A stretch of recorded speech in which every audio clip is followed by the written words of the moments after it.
दो super exciting दिन के बाद अब आखिरकार आईपीएल 2025 का मेगा ऑक्शन खत्म हो गया है और हमारे सामने आईपीएल 2025 में सभी 10 टीमों की फुल एंड फाइनल स्क्वाड तैयार होकर के आ गई है। तो इस वीडियो में फटाफट आपको सभी 10 टीमों की फाइनल स्क्वाड बताने वाले हैं और जल्दी जल्दी बात करेंगे कि सभी टीम्स कैसी ऑन पेपर दिखाई दे रही हैं। देखो, एक बात तो तय है कि पिछले मेगा ऑक्शन की तरह इस मेगा ऑक्शन में भी कोई भी टीम अपने सभी बेसिस कवर करने में कामयाब नहीं रही और कोई भी टीम अपने सभी पुराने खिलाड़ियों को एक्वायर करने में कामयाब नहीं रही। तो वो कहानी इस बार भी यहां पर जारी है। तो जल्दी से आपको सभी टीम के बारे में बता देते हैं, लेकिन उससे पहले एक अनाउंसमेंट सुन लो कि सभी 10 टीमों का ऑक्शन रिव्यू उनकी प्लेइंग 11 के साथ आपको इस चैनल पर देखने को मिलने वाला है इस वीडियो के बाद। तो फटाफट चैनल को सब्सक्राइब कर लो, नोटिफिकेशन की घंटी बजा लो, हमको 100K तक पहुंचा दो ताकि आपसे ऐसी कोई भी वीडियो बिल्कुल भी मिस ना हो एंड आप आईपीएल का, उससे पहले चैंपियंस ट्रॉफी का और तमाम क्रिकेट लीग्स का पूरा मजा ले पाओ। देखो, सबसे पहले स्टार्ट करते हैं यहां पर पंजाब किंग्स के साथ, जिन्होंने सिर्फ 2 प्लेयरों को रिटेन किया था। एक प्लेयर थे आपके प्रभसिमरन सिंह विकेटकीपर, उसके अलावा शशांक सिंह को रिटेन किया था और ऑक्शन के डे 1 में ही उन्होंने श्रेयस अय्यर की, उसके बाद युजवेंद्र चहल की और अर्शदीप सिंह की बड़ी बाय की थी और अपने 110 करोड़ के बजट को पूरी तरीके से वहीं पर उन्होंने आधा कर दिया था।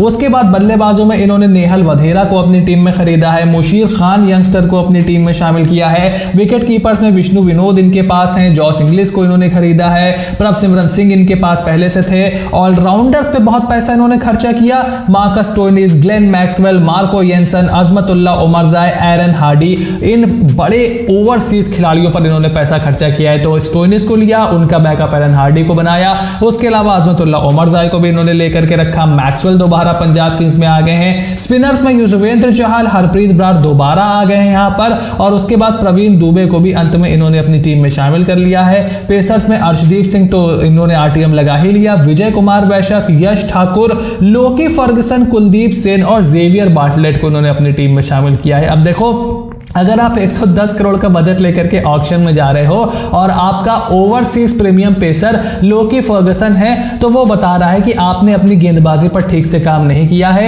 ओवर डिपेंडेंसी यहां पर अर्शदीप सिंह पर दिखाई दे रही है और उसके साथ अनकैप्ड इंडियन पेसर पर आप बहुत ज्यादा डिपेंड हो। तो उस पर पंजाब किंग्स की जब वीडियो आएगी तो डिटेल में बात करेंगे। जल्दी से अगली टीम की तरफ बढ़ते हैं। यहां पर लखनऊ सुपर जायंट्स, जिन्होंने ऋषभ पंत को आईपीएल इतिहास का सबसे महंगा प्लेयर बना दिया ऑक्शन के पहले ही दिन। उसके अलावा डेविड मिलर पर भी इन्होंने काफी सारा पैसा खर्चा किया था। मिचेल मार्श को भी पहले दिन खरीद लिया था, एडन मार्करम को भी खरीद लिया था, अब्दुल समाद को भी खरीद लिया था, आवेश खान को भी खरीद लिया था।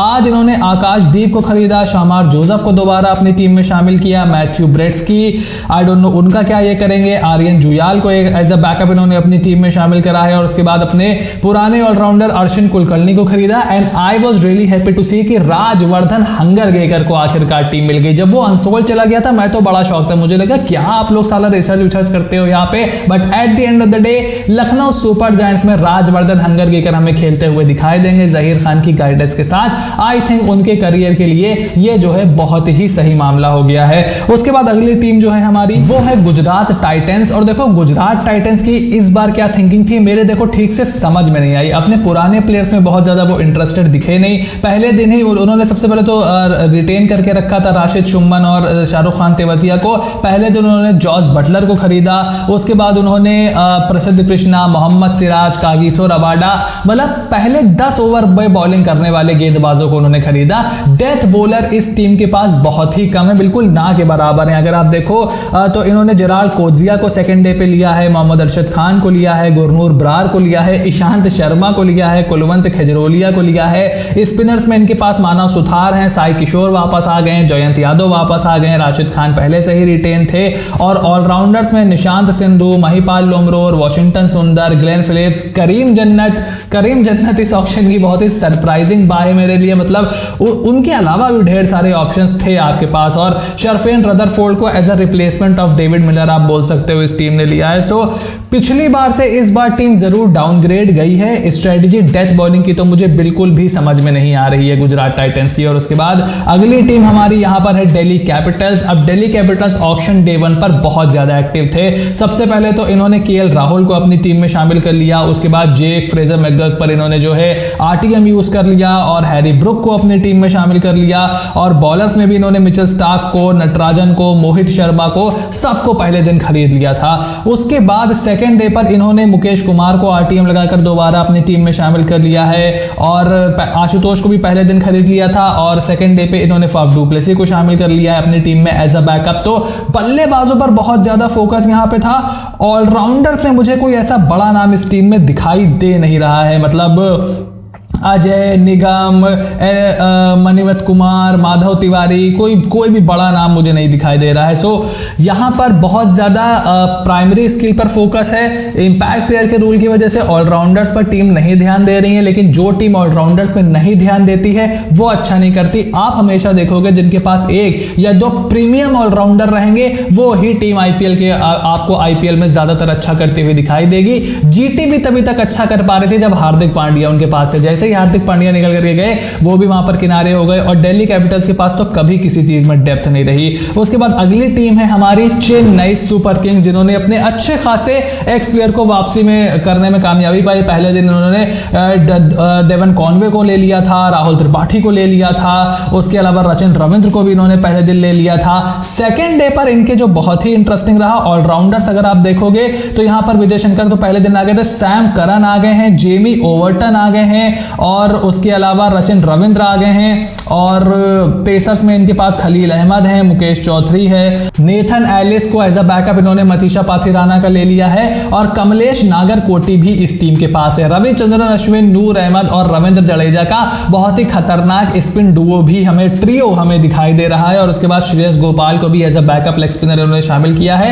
लेकिन फिनिशर इस टीम के पास मुझे कोई अच्छा नहीं दिखाई दे रहा है। जडेजा और धोनी पर अभी भी टीम डिपेंड है। मिडिल ऑर्डर के लिए आपके पास बहुत सारे ऑप्शन है, आपके पास हुडा है, आपके पास त्रिपाठी है, उनको आप मिडिल ऑर्डर में इस्तेमाल कर सकते हो, बट मुझे कोई भी फिनिशर यहां पर दिखाई नहीं दे रहा है। लियाम लिविंगस्टन के पीछे जाने की कोशिश की थी, and if I remember Glenn Maxwell को भी शायद थोड़ी बहुत कोशिश की थी उनके पीछे जाने की, लेकिन उसमें कामयाबी मिली नहीं। सो शर्फेन रदरफोर्ड हो गए, या फिर इवन रोमारियो शेफर्ड हो गए, ग्लेन फिलिप्स हो गए, इनके पीछे सीएसके को जाना चाहिए था। सो आई वाज रियली सरप्राइज कि फिनिशिंग में लोअर मिडिल ऑर्डर में अभी टीम मुझे थोड़ी सी हल्की दिखाई दे रही है। ऑब्वियसली उसके बारे में डिटेल में बात करेंगे, और मुंबई इंडियंस की तरफ जल्दी से चलते हैं। पहले दिन तो बहुत ज्यादा एक्शन में नहीं थे, पहले दिन इन्होंने कोई बहुत ज्यादा खिलाड़ियों को खरीदा भी नहीं था। उसके बाद सेकंड डे पर आई है एक्शन में। ट्रेंट बोल्ट को एक बड़ी बाय इन्होंने जरूर की थी पहले दिन, लेकिन बहुत ज्यादा परचेज नहीं की थी। सेकंड डे पर अगर आप इनकी फुल स्क्वाड देखोगे तो देखो सबसे पहले बल्लेबाजों में नमन धीर और सूर्य कुमार यादव, रोहित शर्मा, तिलक वर्मा, ये सारे बंदे हैं। उसके बाद विकेट कीपर में रॉबिन मिन्स, रायन रिकेल्टन जैसे कि उम्मीद थी क्योंकि ऐसे 20 में वो एमआई केप टाउन से खेलते हैं, वो आ गए हैं।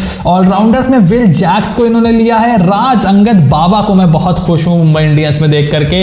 Rajvardhan Hangargekar in the Lucknow Super Giants, Raj Angad Bawa in the Mumbai Indians. I think this is the perfect setup for both of these guys. Raj Angad Bawa को वो as a understudy use कर सकते हैं हार्दिक पांड्या की। बहुत ही अच्छे सेटअप है। जो लोग इस चैनल को पिछले 1-1.5 साल से फॉलो करते हैं वो जानते हैं कि हमने इस चैनल पर राज अंगद बाबा और हंगरकेकर की कितनी ज्यादा बात की। दोनों ही बंदों में बहुत टैलेंट है। सो एमआई उनके लिए बहुत सही जगह है। उसके अलावा दीपक चहर की एक फास्ट बॉलर में बहुत बड़ी बाय की। आप उनको ऑलराउंडर में भी डाल सकते हो, फास्ट बॉलर में भी डाल सकते हो, डिपेंडिंग क्या होता है। अगर फिट रहते हैं तो सीएसके से निकल करके अब वो मुंबई इंडियंस आ गए हैं, तो हाई फाई टीमों से ही दीपक चहर यहां पर खेलते हैं। उसके अलावा रीस टूपली को ट्रेंट बोल्ट का एज अ बैकअप इन्होंने लिया है। अर्जुन तेंदुलकर की सरकारी नौकरी मुंबई इंडियंस में अभी भी बरकरार है, और एंड में लिजाद विलियम्स को यहां पर इन्होंने लिया है। उनको बहुत ज्यादा खेलने का मौका तो नहीं मिलेगा, शायद एज अ बैकअप ही आप उनको देख रहे हो, बहुत ज्यादा उनको आप खिलाने को नहीं देखोगे।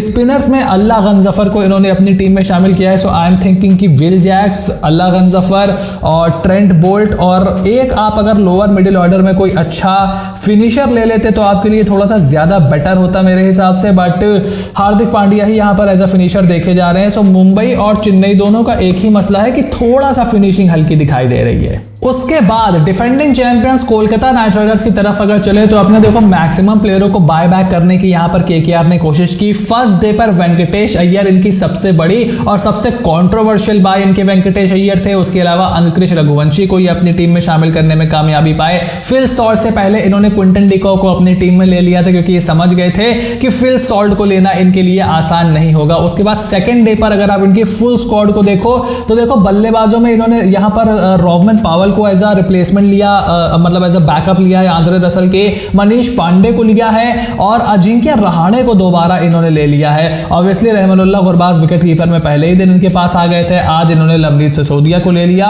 ऑलराउंडर्स में वेंकटेश अय्यर वापस आ गए हैं, अनुकुल रॉय वापस आ गए हैं और मोइन अली को भी एकदम ऑक्शन के लास्ट में इन्होंने अपनी टीम में शामिल किया। उसके अलावा आंद्रे रसल आपके पास थे ही और सुनील नारायण आपके पास थे ही, रमनदीप आपके पास थे ही। पेसर्स में आज एक बहुत अच्छी बाय की इन्होंने, जहां पर इन्होंने स्पेंसर जॉनसन को 2 करोड़ 80 लाख में अपनी टीम में शामिल कर लिया। और एकदम एंड में जैसे कि हमने आपको अपडेट दी थी, बहुत सारे लोग उसको फेक न्यूज बता रहे थे लेकिन हमारे पास अपडेट निकल करके आई थी कि इंडियन पेसर्स को कुछ यहां पर टारगेट करने का प्लान बना रही है और उमरान मलिक को भी अंत में इन्होंने अपनी टीम में शामिल कर लिया।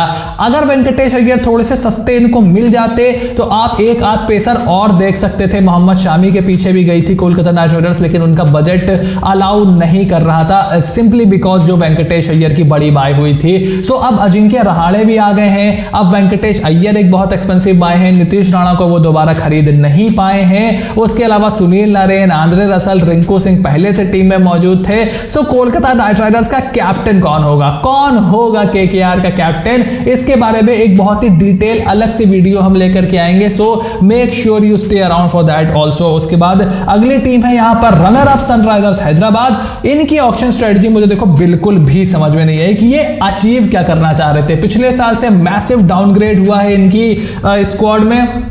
इन्होंने देखो अभिनव मनोहर को खरीद लिया था, ईशान किशन को खरीद लिया था, राहुल चहर को खरीद लिया था, एडम जैम्पा को फर्स्ट डे इन्होंने ले लिया था, शामी को फिर ले लिया था, हर्षल पटेल को एज अ बॉलर, ये सब इन्होंने फर्स्ट डे पर बाय कर लिए थे। सेकंड डे पे ये बहुत ज्यादा एक्टिव रहे नहीं। इन्होंने सचिन बेबी या निकेत वर्मा जैसे खिलाड़ियों को लिया, अथर ताइडे को लिया एज अ बैकअप। उसके अलावा कमिंदू मेंडिस को इन्होंने लिया एज एन ऑलराउंडर्स। ऑलराउंडर्स में बहुत ज्यादा ऑप्शंस नहीं है।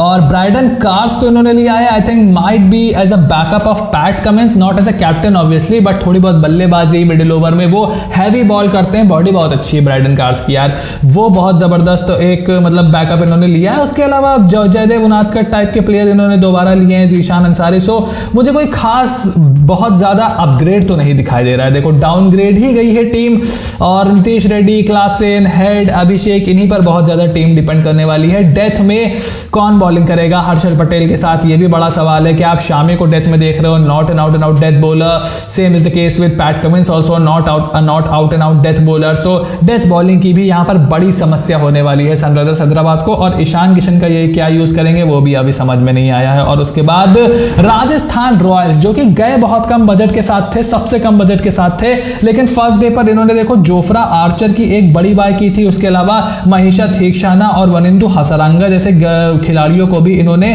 फर्स्ट डे ही अपनी टीम में पिक कर लिया था।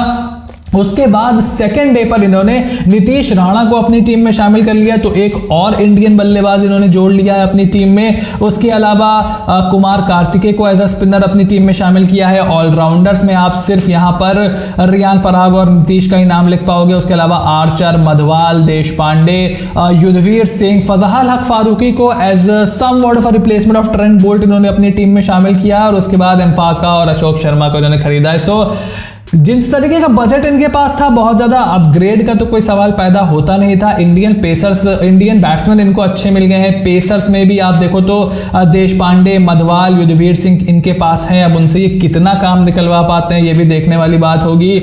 ओवरसीज स्लॉट भी इनके पूरे भर नहीं पाए हैं। So that is also a cause of concern. So बहुत ज्यादा सेटिस्फैक्शन स्क्वाड से मिलेगा नहीं आरआर के फैंस को। और उसके बाद अगर हम अंत में रॉयल चैलेंजर्स बेंगलुरु की तरफ चले तो देखो आरसीबी अपने बजट के साथ कर तो बहुत बहुत कमाल सकती थी, लेकिन फिर आरसीबी थी, कितना ही कमाल कर पाती। पहले दिन इन्होंने जॉश हेजलवुड को अपनी टीम में शामिल किया, उसके अलावा इन्होंने लियम लिविंगस्टन को अपनी टीम में पहले ही दिन खरीद लिया था, और सूर्यश शर्मा को इन्होंने पहले दिन अपनी टीम में खरीद लिया था, रसिक सलाम को खरीद लिया था। सेकंड डे पर यह टीम और ज्यादा एक्शन में आई, बहुत बजट भी लेकर के आए थे। भुवनेश्वर कुमार की एक बहुत ही एक्सपेंसिव बाय की, 10 करोड़ 75 लाख रुपए उनको दिए। उसके अलावा टिम डेविड को अपनी टीम में शामिल किया, रोमारियो शेफर्ड को अपनी टीम में शामिल किया, जेकब बेथल को अपनी टीम में शामिल किया है। सो लोअर ऑर्डर मिडिल ऑर्डर की ना पूरी तरीके से इन्होंने स्टैक कर दिया है। सबको ये खिला तो पाएंगे नहीं। कृणाल पांड्या को अपनी टीम में शामिल किया, पहले दिन इन्होंने जितेश को भी ले लिया था, फिल सॉल्ट को भी ले लिया था।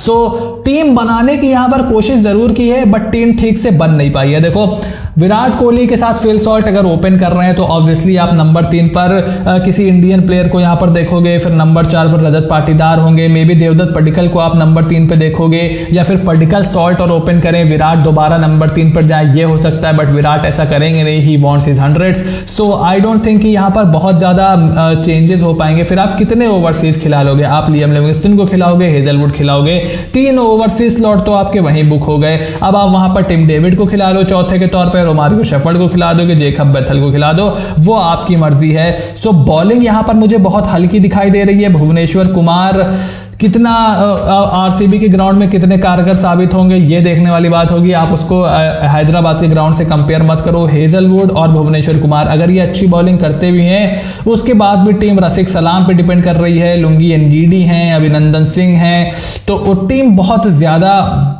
इंडिविजुअल ब्रिलियंस पे बहुत ज्यादा डिपेंड कर रही है। यश दयाल भी नए बॉल से ही बॉलिंग करते हैं, वो भी डेथ ओवर में आप उनको नहीं देखोगे। सो भुवी और हेजलवुड पर बहुत बड़ी यहां पर जिम्मेदारी होने वाली है। कोई खास बैकअप में मुझे नहीं दिखाई दे रहे हैं, और खास करके इंडियन फास्ट बॉलर्स के बैकअप तो बहुत ही कम मुझे दिखाई दे रहे हैं। So overall royal Challengers Bangalore ने कोशिश जरूर की, लेकिन फिर वो अपने स्टाइल में ही टीम बनाने में कामयाब हुए हैं। They could have done much much better. Obviously सभी टीमों के बारे में डिटेल में उनके ऑप्शन रिव्यू के बारे में बात होगी, उनकी कमजोरी, उनकी ताकत, प्लेइंग लेवल, उनको कितने नंबर मिलेंगे 10 में से। बहुत ही मजेदार सीरीज आपके लिए आने वाली है। So make sure to click on the subscribe button, press the bell notification, become part of the family, ताकि ऐसी कोई भी वीडियो आपसे बिल्कुल भी मिस ना हो। Stay tuned and I will see you soon in the next video.